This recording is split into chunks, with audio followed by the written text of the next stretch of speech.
చాలా విషయాల్లోని మన అసంతృప్తులకు కారణం ఏంటో తెలుసా మీకు? కారణం అంటే మూలం. మన అసంతృప్తికి గల మూలం ఏంటో తెలుసా మీకు? ఏంటి అనంటే, ఇతరులకు తెలియకుండా వారిపై మనం పెట్టుకునే అంచనాలే. అంటే మీ ఆలోచనలేంటో మీ మెదడులోనే ఉంచుకొని, వాటికి అనుగుణంగా ఇతరులు నడుచుకోవాలని ఆశించడం అయితే దురాశే కదా!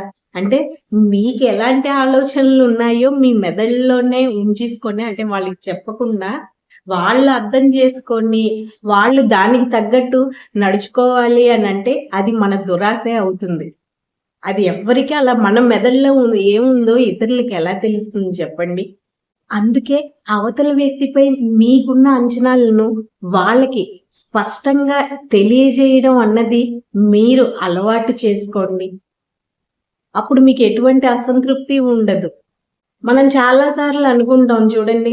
నువ్వు అది చేస్తావనుకున్నాం, లేదా నువ్వు ఆ పెళ్ళికి వెళ్తావనుకున్నాం. ఏదైనా ఫంక్షన్స్ అయినా ఏవైనా. చిన్నగా ఎగ్జాంపుల్‌గా ఇది చెప్పాను.